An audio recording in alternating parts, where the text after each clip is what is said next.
So what can you tell us about electricity this morning, Godwin? Electricity is the flow of electrons. Just like that, ladies and gentlemen, the flow of electrons. Voltage. What does voltage mean to you?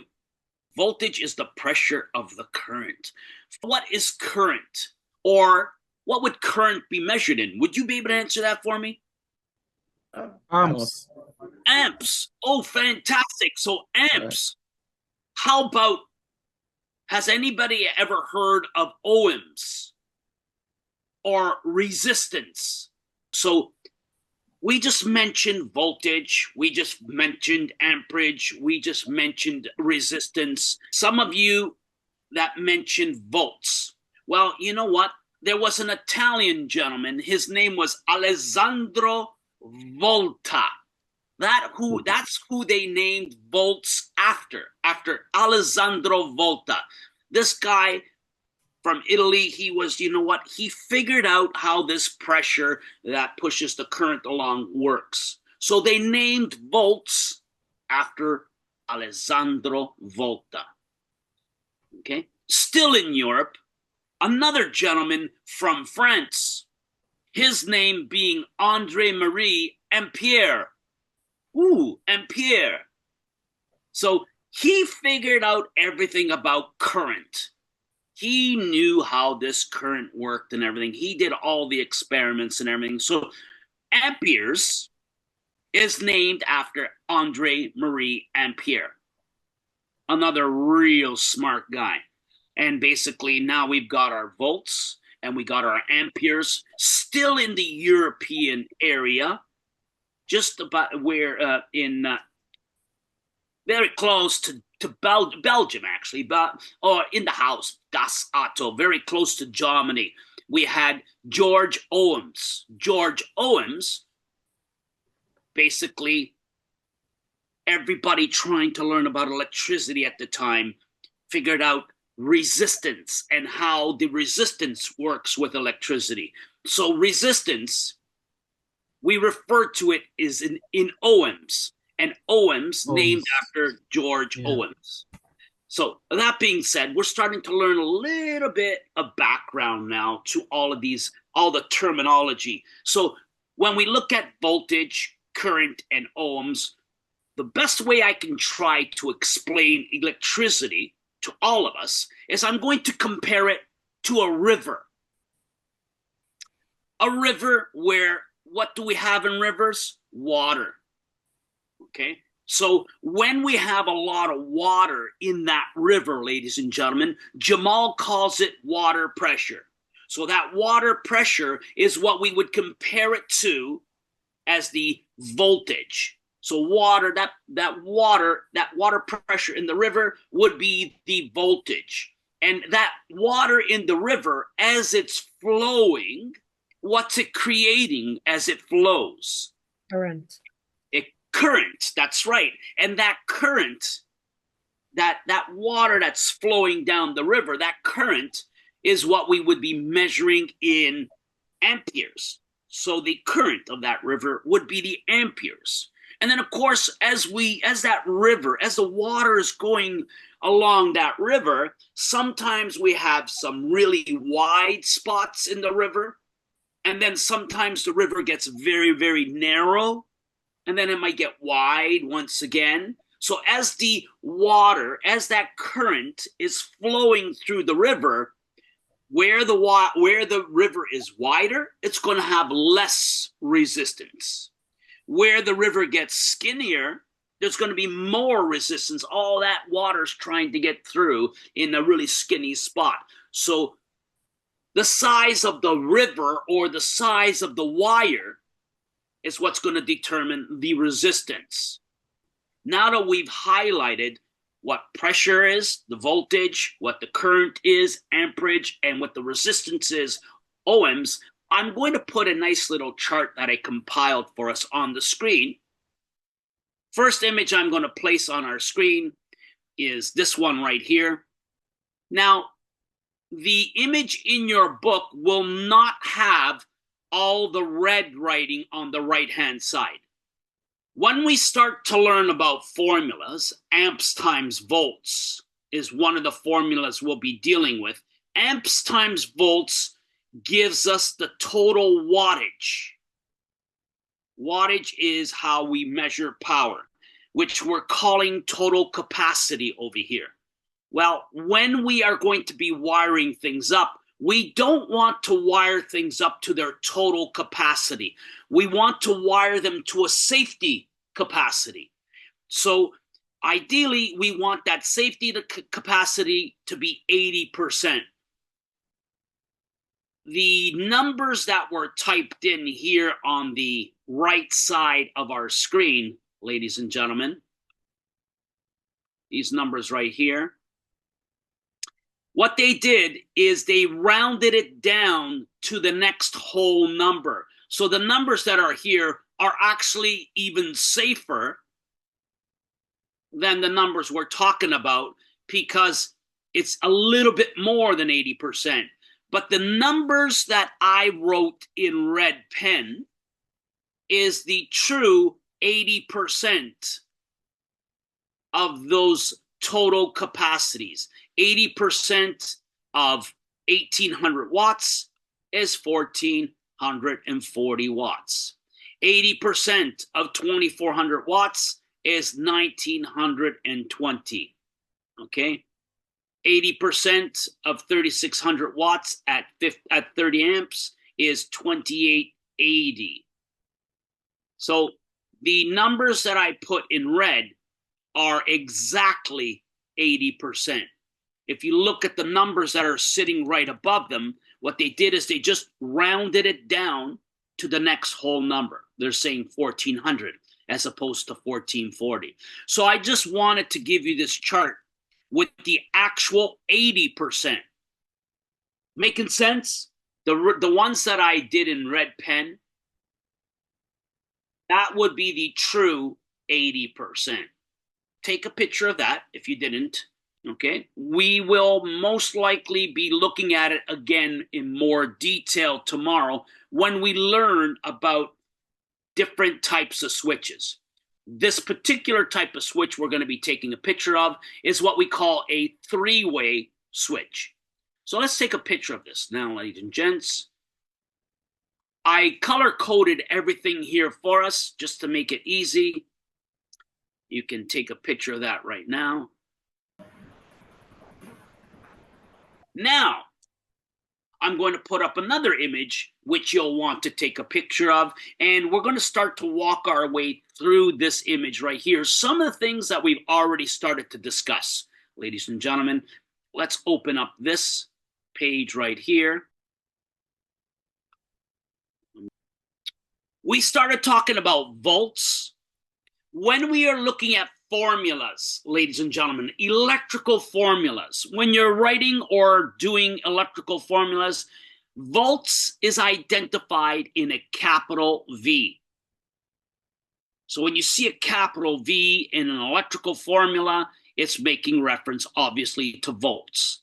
And again, we already determined that volts would be the pressure. Okay? Amperes. Amperes, in short, a lot of people call amperes amps. Simply put, amps.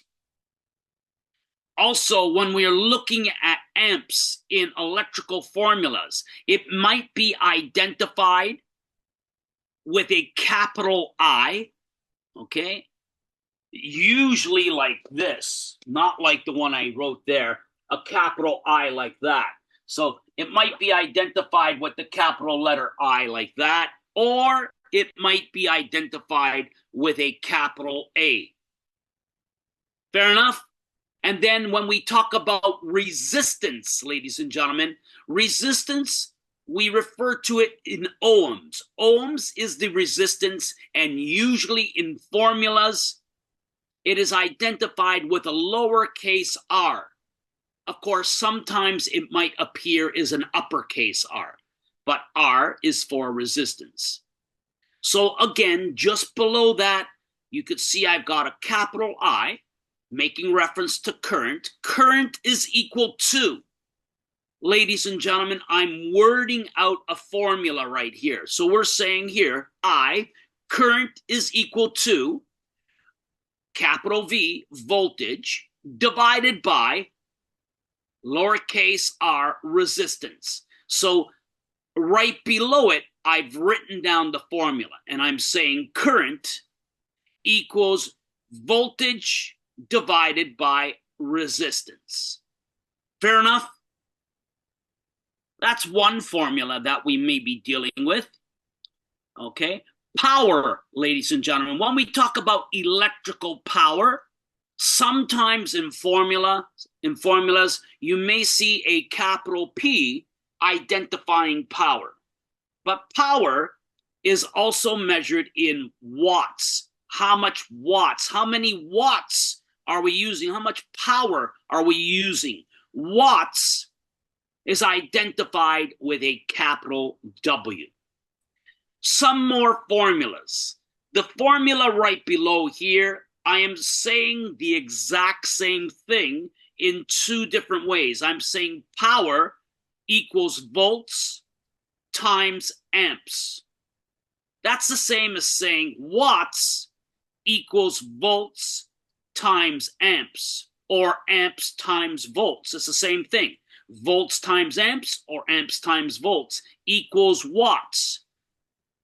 Of course, that same formula, I brought it over here, and we've got watts equals volts times amps. Well, if we look at that list where we were showing you the 80%, that's precisely the formula that we were talking about on that list. Let's go back to that list just briefly. So if you look over here, we were saying watts equals volts times amps, or amps times volts. Same thing. All right? So let's go back here again just to give you a little bit of an insight as to what we were talking about. So that formula we were just talking about, ladies and gentlemen, here it is right here. Watts equals amps times volts, or volts times amps. Once we know the voltage that we're using and the amperage that we're using, we multiply them together. For example, the first scenario here, we're saying 15 amps times 120 volts equals a total capacity of 1800 watts. So here's a perfect example of that formula that we were just looking at. Let's close that down, ladies and gentlemen. We're going to go back to that other list we were looking at, or that other diagram. Other formulas, a couple more I just want to go over here with you. Again, volts equals watts divided by amps, and amps equals watts divided by volts. Simply put, we can get all of that information by using this nice little triangle right here, which we call Ohm's law. For example, let's take a look at this formula right here, just to highlight it. We're saying amps equals volts divided by resistance. Well, look at how we can manipulate this triangle right here.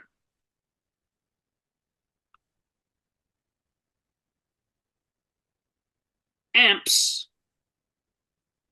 equals volts divided by resistance. So I can manipulate this triangle to give me all kinds of information, right? The I stands for amps, which measures current. So current is measured in amperes. Okay, the pressure is measured in voltage, and the resistance is measured in ohms. Do you recall when we talk about voltage, what kind of voltage you were using back home? 220. 220. Okay, so 220, 240. 122. So you know what? I am going to make a list for us on our board. I want to tell you, let's do this here. So how about over here? We've already mentioned over here. What's the voltage we use here? 240. What's voltage measured in? It measures pressure, right? Yes. To help us understand this voltage, I'm going to compare it to blood pressure. You go to the doctor and they might say to you, Kingston, your blood pressure is a little high today. Your blood pressure is a little low today. So let's take a close look here to help us understand all these different voltages that we were talking about. I'm going to just say Europe, Asia, just to give us an idea of some different continents and countries. Over there, we mentioned the voltage. Kingston said that he has 220, maybe 240. Well, the voltage that they use over there is 240 volts. But you know what? When some of you say 220, 230, 250, 210, ideally when we're calculating formulas for the electricity, we want it to be a constant 240. So you go to the doctor and he wants your blood pressure to be 240. But sometimes that pressure, it can fluctuate. And it can spike or it can drop. So the equipment that we use, a lot of times when you see these numbers, it's basically saying that this computer will, or this equipment will be capable of handling the voltages at these different rates. So sometimes the pressure can go up to 250. Sometimes it might go down to 220, 210, and so on. But as a constant, when we're calculating to be as accurate as possible, we want to use 240 in Europe, Asia, India with our calculations. Fair enough? Yep. Now, that being said, I do want to add, and I'm going to put this at the top. When we speak about current, I'm going to continue back with our voltage in a minute. But when we speak about current and electricity and so on, it flows. There are two different types of current: AC current, DC current. So AC stands for alternating current. And then we mentioned DC. What's DC? Direct current. Yeah. So we have alternating current and direct current. Can somebody tell me how direct current works? From the battery. So when we have things that use batteries, for example, flashlights, cars, radios, batteries are what we use for direct current. Fair enough? Now, direct current, it's good, but the further something is away from where we want to produce or provide power, that power will start to drop as it gets to whatever it's providing power to. We also know with batteries, we know you either have to change them or recharge them. They will drain, right? So we have also our alternating current. Now, alternating current, does anybody know how alternating current works? Alternating current, when we look at alternating current, we have a wave of power, and what they're doing is they're alternating. Moving back and forth, negative, positive, or positive, negative, whatever you want. So negative, positive, it's jumping, it's alternating. So how many of you have heard of Thomas Edison? How about George Westinghouse? Today we see a lot of appliances that might still say Westinghouse on them. How many of you heard of Nikola Tesla? Nikola Tesla was a very smart guy. All these guys really were smart. If we listened to Thomas Edison today, our neighborhoods would look completely different. Because Thomas Edison's idea of electricity was to use direct current. We know direct current is batteries. right? And we also know that the further we try to bring power to something, that power starts to drop. So your neighborhood right now, if we listen to Thomas Edison, one side of the street, you'd have a big building just to hold a huge battery to bring power to a half a dozen homes. And then you go to the next block and you'd have another big battery. And then the next block, there would have been another big battery. Our neighborhoods would have looked completely different. Tesla's idea was alternating current.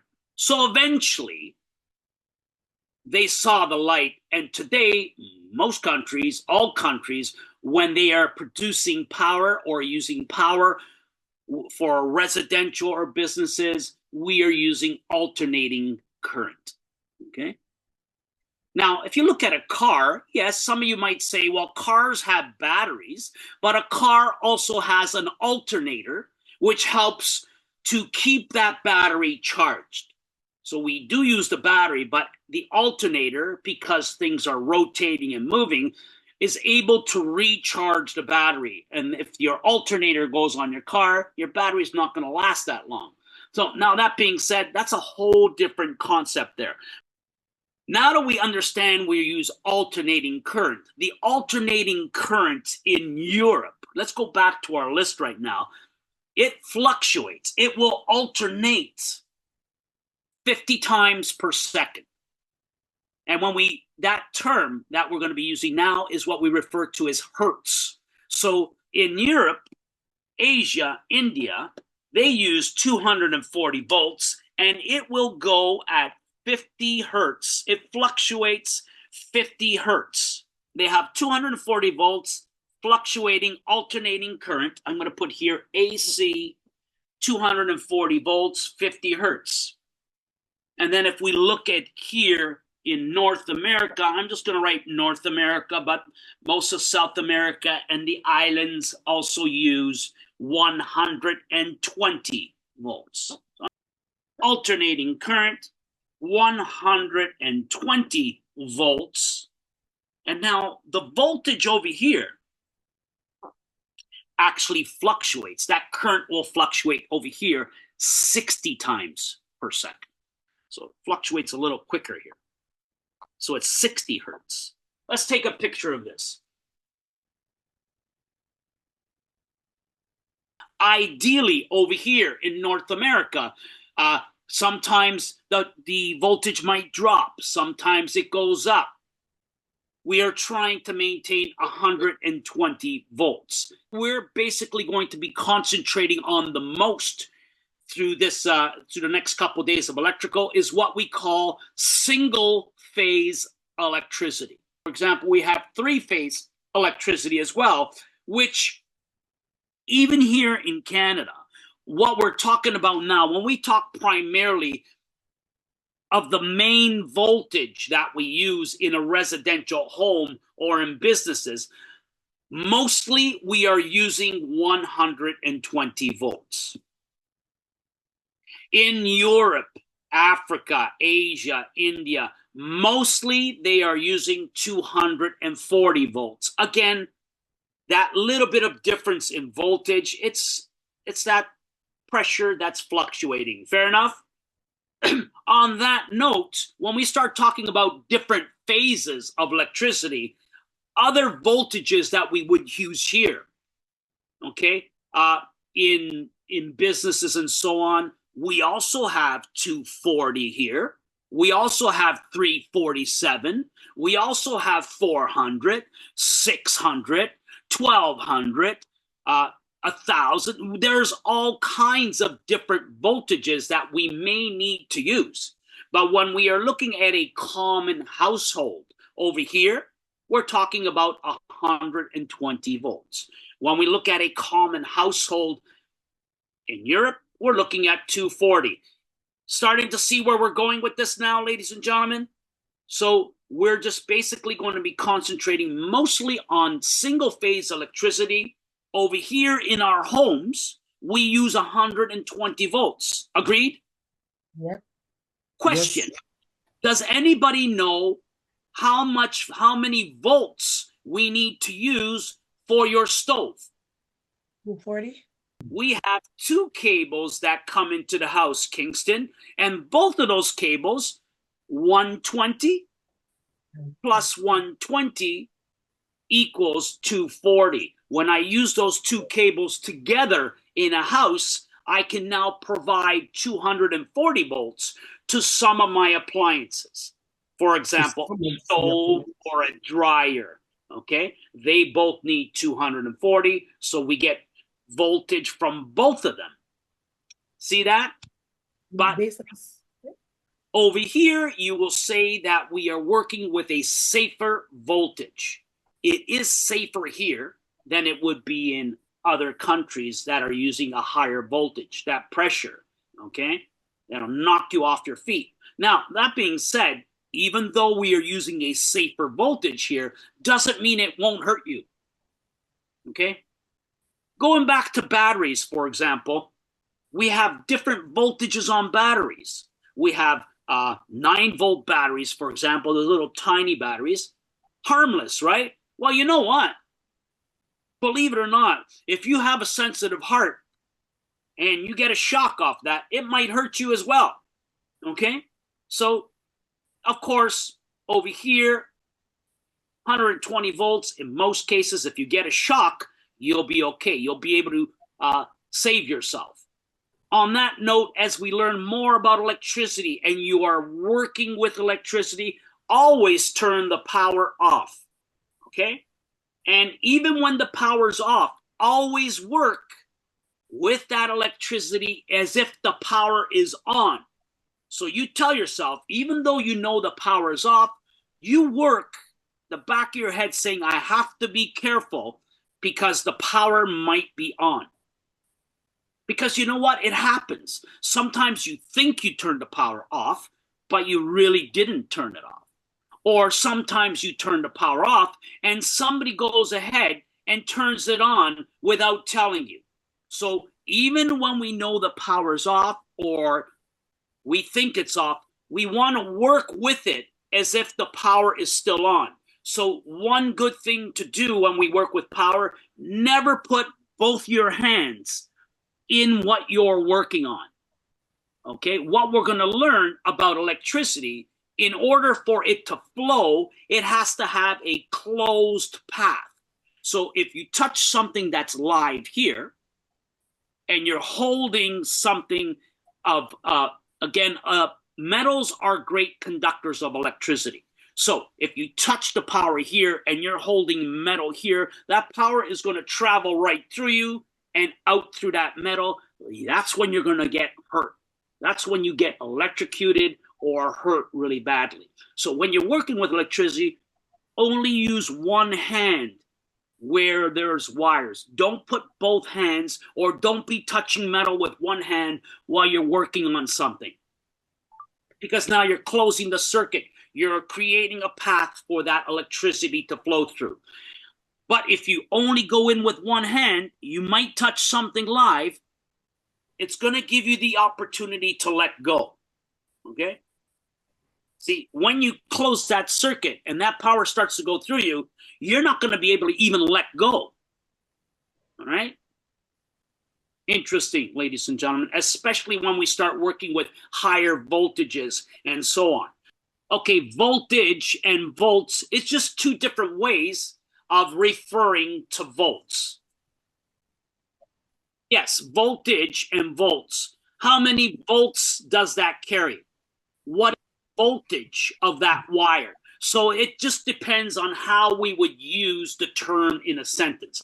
But voltage and volts is the same thing. All right? And you'll find that even with some other things. For example, what is the current? What's the amperage? We're talking about the same thing. What's the resistance? What's the ohms? There are a lot of little terms that we'll be picking up. Interestingly enough, I'm glad you brought this up, especially when we start talking about electrical. Even when we refer to tools and so on, you're going to find that there's going to be a variety of tools and materials that are named one thing, but pick up the name of a manufacturer, for example, and now most electricians and so on will make reference to some materials or tools with another name. A perfect example, ladies and gentlemen, does anybody recognize what I'm holding over here? This is what we call a wire nut.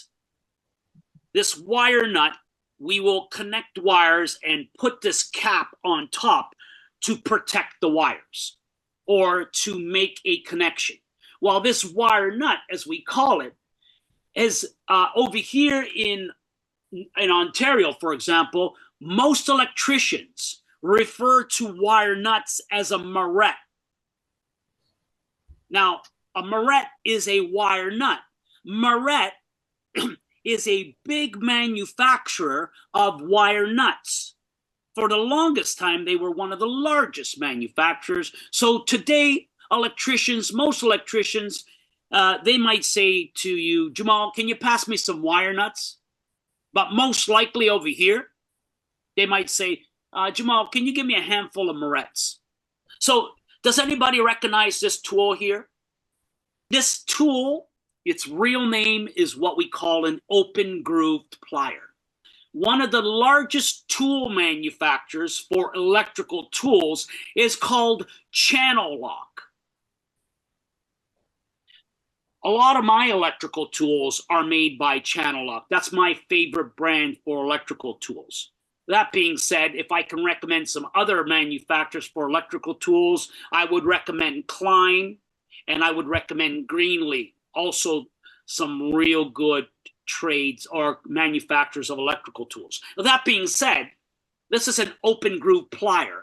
The manufacturer Channel Lock that was producing a lot of electrical tools, most electricians, because you can see we have a variety of channels here, and you're able to lock it in place, a lot of electricians now call this tool a channel lock. And that being said, even other trades like plumbers and so on actually refer to this as a channel lock. When we talk about the voltage, which we're referring to as pressure, okay, we have 240 volts, we have 120 volts. Imagine that pressure, somebody pushing you with 120 pounds of pressure, or somebody pushing you with 240 pounds of pressure. Which one's going to hurt you more?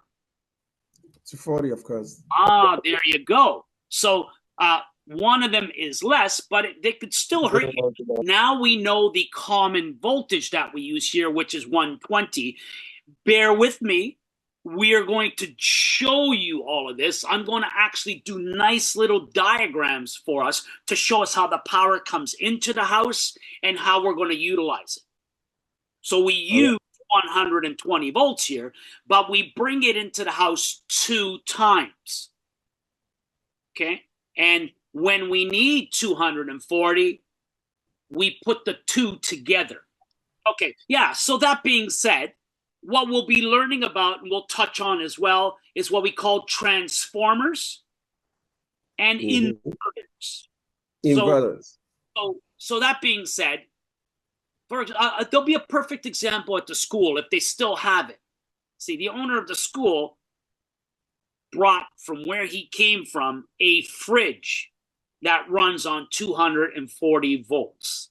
But over here, we have 120. So you have to put an inverter to bump up the power for him to be able to utilize that here.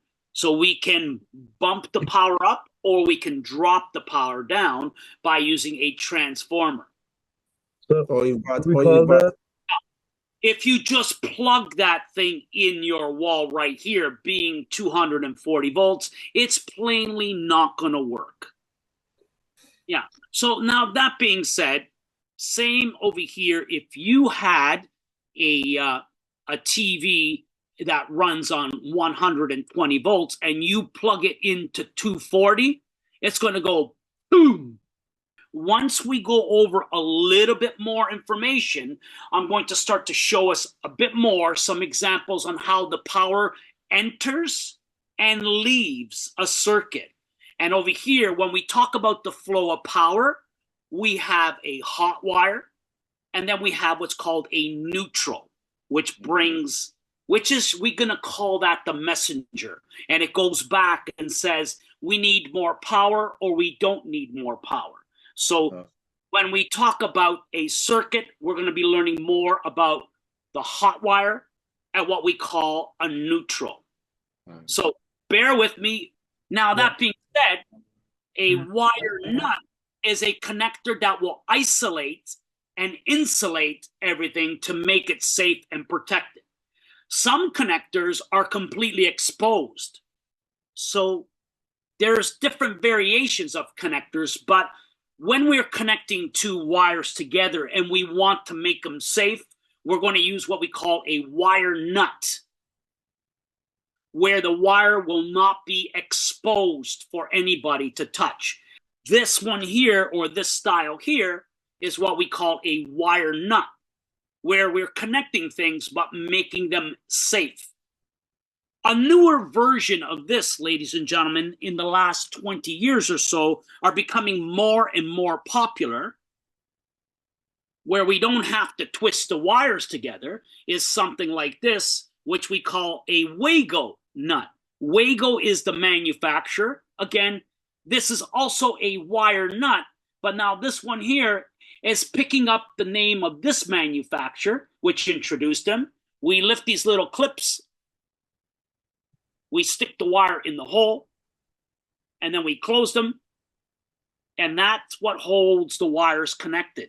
This is also a wire nut, this particular style, which is a newer style, and they're becoming more and more popular, is we call this one a Wago nut. Alrighty then, we'll see you at 10:55.